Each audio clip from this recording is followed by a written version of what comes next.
सकता था, मैटर वगैरह कुछ नहीं हुआ करता था, समझ में आ गया ना। उस समय मैटर वगैरह का कोई सिद्धांत नहीं हुआ करता था, सारा चीज पूरा यूनिवर्स जो था ना एक तरह से इतनी छोटा सा एरिया में संकुचित था। अब ये छोटा सा एरिया बोर्ड में लग रहा है, यूनिवर्स में बहुत बड़ा एरिया है, ये इतना बड़ा एरिया इमेजिन भी नहीं कर सकते हो। दुनिया डार्क एनर्जी में, इसको बोला जाता है डार्क एनर्जी, ठीक है ना, इसको बोला जाता है डार्क एनर्जी, ठीक है, डार्क एनर्जी इसको बोला जाता है। तो पूरा दुनिया जो है ना वो डार्क एनर्जी के साथ संकुचित था, संकुचित मतलब कंप्रेस्ड था, और वो कंप्रेशन का नाम दिया गया है सिंगुलैरिटी। क्या दिया गया? सिंगुलैरिटी। ये हमारा था सिंगुलैरिटी, ये समझ लेते हैं हम लोग का सिंगुलैरिटी था, बहुत छोटा था यूनिवर्स में, समझ में आ गया ना। अब ये सिंगुलैरिटी में देखो, क्योंकि सब चीज कंप्रेस हो रहा है, बहुत ज्यादा कंप्रेस हो रहा, तो तुम ही जान रहा कंप्रेस हो रहा, तो यहाँ पे टेम्परेचर काफी हाई रहेगा, कंप्रेशन जहाँ पे होता है टेम्परेचर हाई रहेगा, ठीक है ना। और जो जाहिर सी बात है, जब इतना सारा चीज एक ही जगह पे क्लस्टर हो रहा है तो प्रेशर भी सबसे ज्यादा हाई रहेगा, हाई टेम्परेचर है, हाई प्रेशर है और हाई डेंसिटी है, समझ में आ गया ना।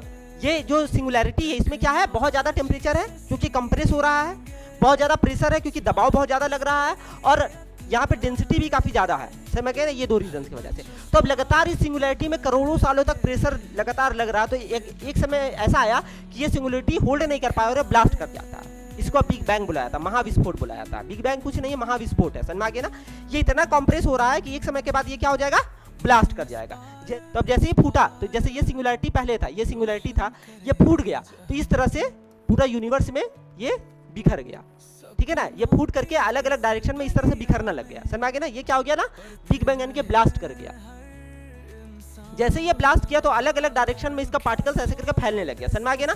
और अभी तक यूनिवर्स में वो फैलते जा रहा है, एक तरह से समझ लो, है ना। तो जब फैलना स्टार्ट किया तो यहीं पर कुछ समय के बाद या कुछ पीरियड, कुछ मिनट के बाद सबसे पहली बार आपका न्यूक्लियस वगैरह बनना स्टार्ट होगा। साल करोड़ों साल के बाद यहाँ पर गैलेक्सी बनेगा, फिर सोलर सिस्टम बनेगा, फिर प्लैनेट्स बनेगा, फिर ये बनेगा, समझ में आया। ये है कॉन्सेप्ट बिग बैंग थ्योरी का, और एक्चुअली में ये सबसे ज्यादा एक्सेप्टेड थ्योरी है। थ्योरीज तो और भी यूनिवर्स कैसे बना, पर सबसे ज्यादा एक्सेप्टेड थ्योरी है बिग बैंग थ्योरी। यहाँ पर फिर से प्ले करते हैं, छूट गया होगा, देखो ये जो नजर आ रहा है, ये जहाँ पे अभी प्ले बटन है वहीं पर सिंगुलैरिटी है, वही है सिंगुलैरिटी। प्ले बटन हटेगा तो देखो यही है सिंगुलैरिटी।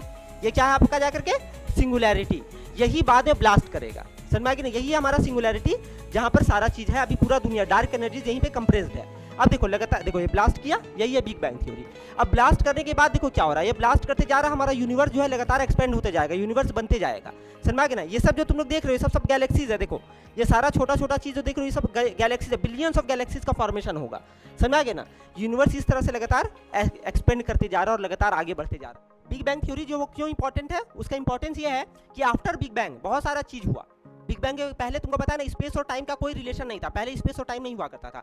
बिग बैंग थ्योरी के बाद ही स्पेस और टाइम का रिलेवेंस हुआ, समझ में आ गया ना। जितना भी मैटर आज हम लोग देखते हैं वो सारा बिग बैंग थ्योरी के बाद ही हुआ है, समझ में आ गया ना। तो देखो यहाँ पर ये पॉइंट में हमारा बिग बैंग होता है, यहाँ पर हम लोग देख रहे हैं ये वाला मेरा पॉइंट है बिग बैंग का, ठीक है ना। ये पॉइंट में मेरा बिग बैंग हो गया है, ठीक है। अब जब बिग बैंग हो गया है उसके बाद जनरली कुछ मिनट के बाद यहाँ पर हम लोग जो इसको देख रहे हैं ना, ये क्या है, ये न्यूक्लियस है, और ये एटम्स किसका था, हाइड्रोजन का एटम्स। ये किसका एटम्स है, हाइड्रोजन। तो यानी कि पहले जो एटम्स किस है ना, हाइड्रोजन का एटम्स बना।